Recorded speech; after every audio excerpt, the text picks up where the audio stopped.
ನಮಸ್ಕಾರ. ನುಡಿಬೆಳು ದೀಪಾ ಹಿರೇಗುತ್ತಿ ಅವರ ಪ್ರಜಾವಾಣಿಯ ಅಂಕಣ ಬರಹ ಸಾಮಾನ್ಯರ ಅಸಾಮಾನ್ಯತೆ. ವರ್ಣಭೇದ ನೀತಿ ಎಂಬುದು ಮನುಷ್ಯನನ್ನು ಪ್ರಾಣಿಗಳಂತೆ ನಡೆಸಿಕೊಳ್ಳುತ್ತಿದ್ದ ಒಂದು ವ್ಯವಸ್ಥೆ. ಜಗತ್ತಿನ ಅತ್ಯಂತ ಮುಂದುವರಿದ ರಾಷ್ಟ್ರವೆಂದು ಹೇಳಿಸಿಕೊಳ್ಳುವ ಅಮೆರಿಕ ಸಂಯುಕ್ತ ಸಂಸ್ಥಾನ ಈ ಅತ್ಯಂತ ಹೀನಾಯವಾದ ಪದ್ಧತಿಯನ್ನು ಕಳೆದ ಕೆಲವೇ ದಶಕಗಳ ಹಿಂದಿನವರೆಗೂ ಆಚರಿಸುತ್ತಿತ್ತು. ಅಮೆರಿಕದ ರಾಜ್ಯ ಅಲಬಾಮಾದ ಸಾರ್ವಜನಿಕ ಬಸ್ಗಳಲ್ಲಿ ಒಂದು ನಿಯಮವಿತ್ತು. ಅದೇನೆಂದರೆ, ಬಸ್ಸಿನ ಮುಂದಿನ ಆಸನಗಳು ಬಿಳಿಯರಿಗಾಗಿ ಮೀಸಲಾಗಿದ್ದವು. ಕಪ್ಪು ವರ್ಣದ ಪ್ರಯಾಣಿಕರು ಬಸ್ಸಿನ ಹಿಂದಿನ ಆಸನಗಳಲ್ಲಿ ಕೂರಬೇಕಿತ್ತು. ಬಸ್ ಜನರಿಂದ ತುಂಬಿ ತುಳುಕಿದ್ದಾಗ ಕಪ್ಪು ಬಣ್ಣದವರು ತಮ್ಮ ಆಸನಗಳನ್ನು ಬಿಳಿಯರಿಗೆ ಬಿಟ್ಟುಕೊಡಬೇಕಿತ್ತು. ಅಷ್ಟೇ ಅಲ್ಲ, ಮುಂದಿನ ಸೀಟುಗಳು ಖಾಲಿ ಇದ್ದರೂ ಅವರು ಅವುಗಳಲ್ಲಿ ಕುಳಿತುಕೊಳ್ಳುವ ಹಾಗಿರಲಿಲ್ಲ. ಈ ನಿಯಮ ಅಮೆರಿಕದ ದಕ್ಷಿಣದ ಹಲವಾರು ರಾಜ್ಯಗಳಲ್ಲಿ ಇತ್ತು.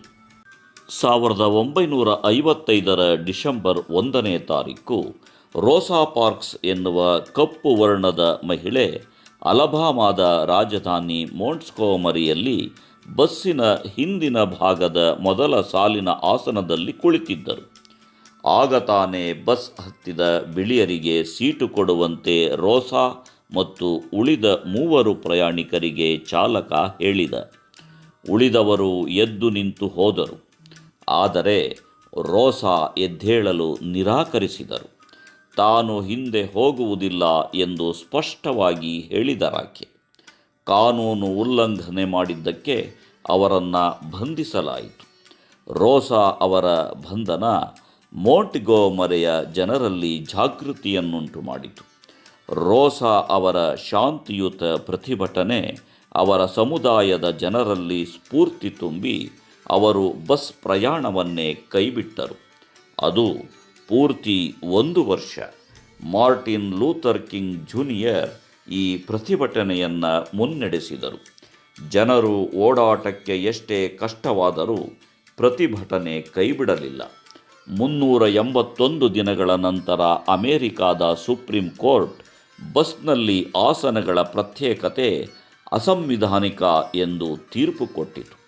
ರೋಸಾ ಪಾರ್ಕ್ಸ್ ಅವರ ಧೈರ್ಯದ, ಕೆಚ್ಚಿನ ಮತ್ತು ಆತ್ಮವಿಶ್ವಾಸದ ಒಂದು ನಡೆ ಈ ಐತಿಹಾಸಿಕ ತೀರ್ಮಾನಕ್ಕೆ ಕಾರಣವಾಯಿತು. ದೇಶಾದ್ಯಂತ ಬದಲಾವಣೆ ಜಾರಿಗೆ ಬಂತು. ಜಗತ್ತನ್ನು ಬದಲಾಯಿಸಲು ದೊಡ್ಡ ದೊಡ್ಡ ಕೆಲಸಗಳನ್ನೇ ಮಾಡಬೇಕೆಂದೇನಿಲ್ಲ. ನಮಗೆ ಸರಿ ಅನ್ನಿಸಿದ ಸಂಗತಿಗಳನ್ನು ನಮ್ಮದೇ ಆದ ರೀತಿಯಲ್ಲಿ ವಿರೋಧಿಸಬಹುದು. ಅನ್ಯಾಯವೆಂದು ಅನ್ನಿಸಿದ ಕಡೆ ನಮ್ಮ ಧ್ವನಿ ಎತ್ತಬಹುದು. ಒಂಟಿ ಧ್ವನಿಯು ದೊಡ್ಡ ಪರಿಣಾಮ ಉಂಟು ಮಾಡಬಹುದು. ಹಲವಾರು ಜನರ ಬದುಕನ್ನು ಬದಲಾಯಿಸಬಹುದು. ಅಷ್ಟೇ ಅಲ್ಲ, ಈ ದೊಡ್ಡ ಪರಿಣಾಮ ಉಂಟು ಮಾಡುವ ಪುಟ್ಟ ಪುಟ್ಟ ಕೆಲಸಗಳನ್ನು ದೊಡ್ಡವರೇ ಮಾಡಬೇಕೆಂದೇನೂ ಇಲ್ಲ. ನಿಮ್ಮಂತಹ ಸಾಮಾನ್ಯರು ಮಾಡಬಹುದು. ಬಲವಾದ ನೈತಿಕ ಮೌಲ್ಯಗಳನ್ನು ಹೊಂದಿದ ಅತ್ಯಂತ ಸಾಧಾರಣ ವ್ಯಕ್ತಿಗಳಿಗೆ ಕೂಡ ಪ್ರಭುತ್ವವನ್ನೇ ವಿರೋಧಿಸುವ ತಾಕತ್ತು ಇರುತ್ತದೆ. ಯುದ್ಧಗಳನ್ನು ಗೆಲ್ಲಲು ಕತ್ತಿ ಕೋವಿಗಳಿಂದ ಮಾತ್ರವಲ್ಲ, ಅಹಿಂಸಾತ್ಮಕ ಮಾರ್ಗಗಳಿಂದಲೂ ಸಾಧ್ಯ ಎಂಬುದನ್ನು ಈ ಘಟನೆ ಸಾಬೀತುಪಡಿಸಿತು. ರೋಸಾ ಅವರ ಈ ಮೌನ ಹೋರಾಟದ ಗೆಲುವು ಇಂದಿಗೂ ಒಂದು ಭರವಸೆಯ ಕಿರಣವಾಗುಳಿದಿದೆ, ಸ್ಫೂರ್ತಿಯ ಸೆಲೆಯೂ ಆಗಿದೆ. ನಮಸ್ಕಾರ. ಧನ್ಯವಾದಗಳು.